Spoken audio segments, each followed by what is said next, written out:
though. Change your life one tiny step at a time. If you are like most people, there is a gap between the person you are and the person you wish to be. There are little things you think you should do and big things you ought to achieve. From working out regularly, eating healthily, learning a language, working on your novel, reading more, or simply actually doing your hobby instead of browsing Reddit. But it sometimes feels that to achieve 28 months with my warlord sucker chieftain your goals, you have to become a different person. Someone who is consistent, puts in more effort, has discipline and willpower. Maybe you've tried your hardest to be like that, and it worked for a while.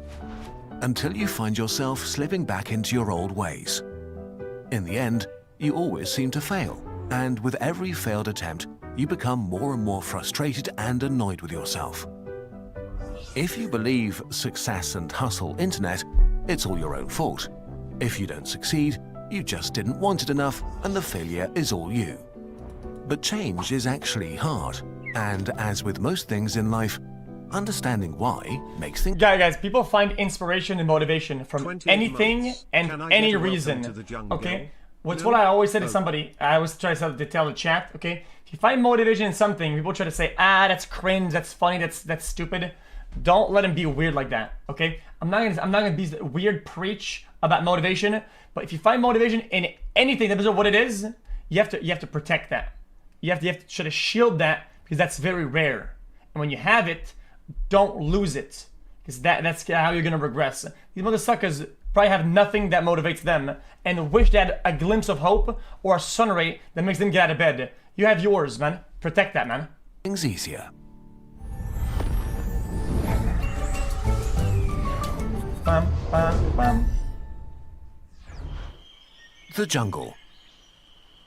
Imagine your brain as a lush and dense jungle. Welcome to the jungle. Moving through it, say to make a decision to do something, is like moving through an actual jungle. It's hard and it costs energy. Your brain hates expending energy, so it came up with a trick. All your actions and behaviors leave paths in the jungle of your brain. As you start doing something, you trample down some plants and make rough, improvised trails through the undergrowth. The more often you do the thing, the more pronounced the trail becomes. True. Over time, it turns into a path that is easier to tread, so you take it more often, and it turns into a street. As you repeat doing the thing over and over it becomes a crater. Years, the street turns into a highway. Traversing it becomes effortless, familiar, and comfortable. Oh. The more pronounced your brain highways, the more you get used to their comfort. Guys, what I mentioned is that I feel like another good analogy would have been that you go so far into it, right? That you build a big dent in the road because you go so far into, and then it becomes all tapped, but it's a ravine, and you get stuck in the ravine and changing path. You're so used to getting into that ravine that you have to climb out of it.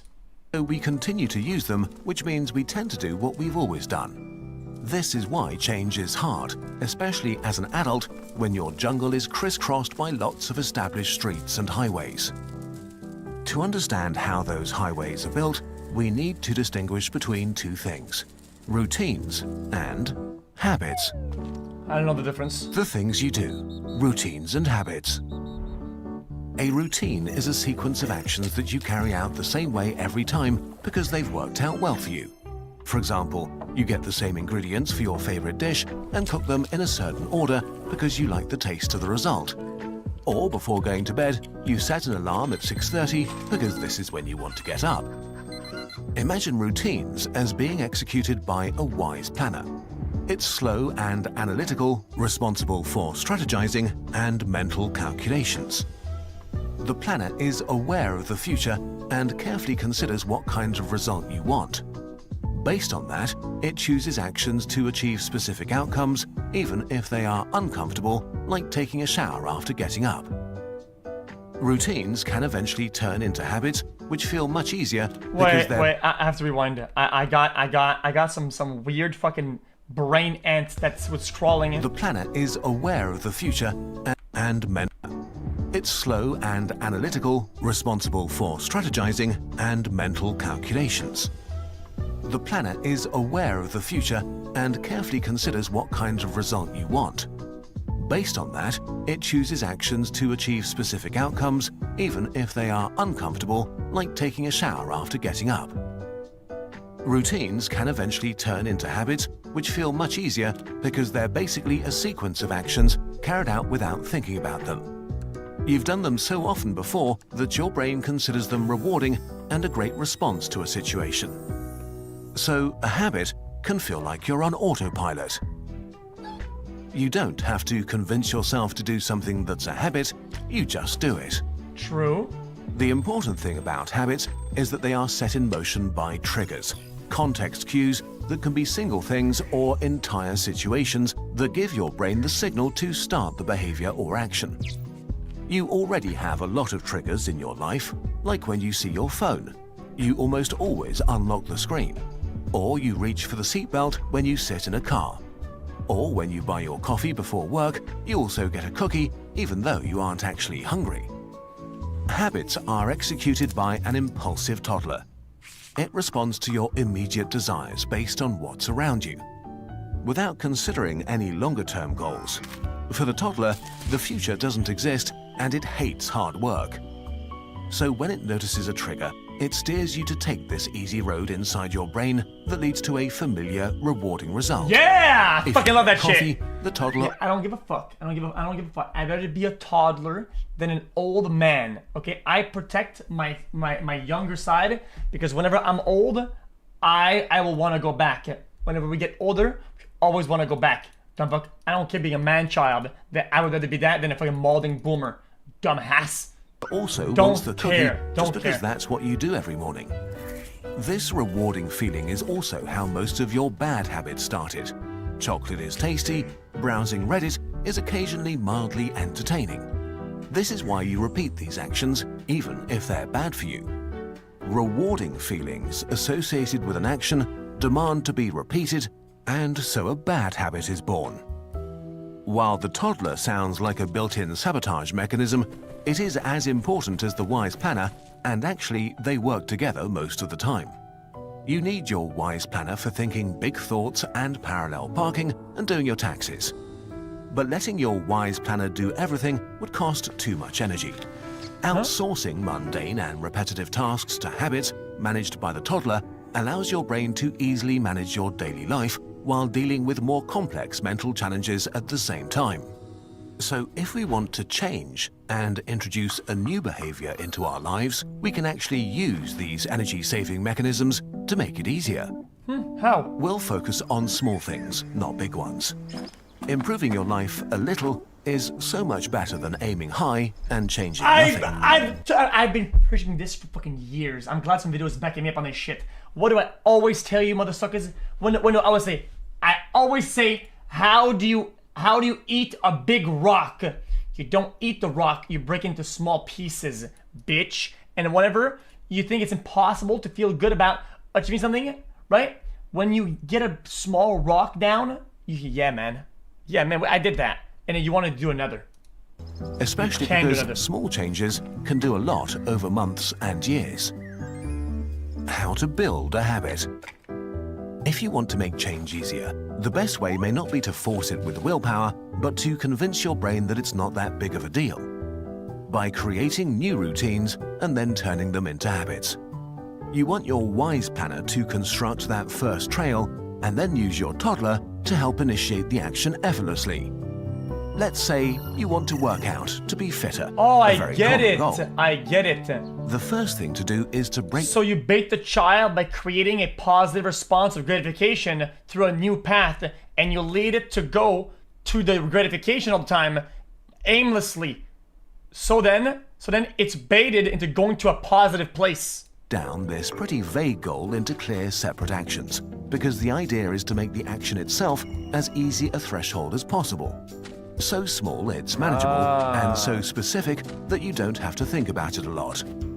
For example, a tangible, controllable action might be doing 10 squats every morning. So you can start by trying to create a routine, but already include clear triggers that the toddler can pick up later on. Remember, a trigger is nothing more than a signal that you always associate with the action. They can be visual pointers like seeing a particular object, like your training outfit. or a certain time of day, or a designated place like a nearby park, or even better, all of these things combined. The important thing is that you always start doing your action in a specific context. This trigger is the start button that will eventually set off the action automatically. So to establish a home workout habit with 10 squats to begin with, you could make sure to always do them with your exercise gear on at the same place and time, like in your living room at 8 AM. Once you have your trigger and action, all you need to do is repeat them regularly, ideally every day. If you keep going, they will change from a routine to a habit, from a trail to a highway. Don't get this wrong, the squats will still take you energy to do, but the decision to do them will feel much less like a chore and more like a regular part of your day. While this is simple, it kind of sucks that we have to trick our minds willingly by kind of like hacking it in order for us to do good things. And it kind of sucks. Not easy. Many things you want to turn into habits don't offer as much instant gratification as wasting time on Reddit. To make your new action easier to repeat and more likely to be picked up by the toddler, try to make it pleasurable. Not necessarily by rewarding yourself after you've done it, but by making the action or behavior itself more enjoyable. Like only listening to your favorite podcast while working out, or chipping away at your taxes while you wait for civilization to load the next round. You need to figure out what works for you. Good one, dude. In principle, that's it. Frustratingly simple, like most things you can do to make your life better. How long it takes for your toddler to take over and establish a habit varies widely. It depends on the behavior you're trying to get used to, what kind of person you are, your stress levels, and many more things. It takes anything between 15 and 250 days until a new habit is kicked off automatically by its trigger. You won't know how long it will take for you. Starting is the easy part, especially in the first week or two. Continuing to do it every day is the hard part. 150 days? But it does get easier as you keep going. There are no silver bullets for change. But the science of habits is a reminder that it is possible no matter how old or young you are. Even if you only end up doing a little more good stuff or a few new things, that's still a success. Being a little bit more healthy or knowledgeable is a million times better than being unhappy about a thing and changing nothing. In the end, change is a direct. It makes really low-pitched noises and it trips me out. Oh, I mean when I thump like this. Not a destination. Like this. Like that. So now, hoping we've given you a bit of insight and motivation, here is the thing we made to make this progress easier with design and science. Please bear in mind you don't need to buy anything to work on yourself. This is optional.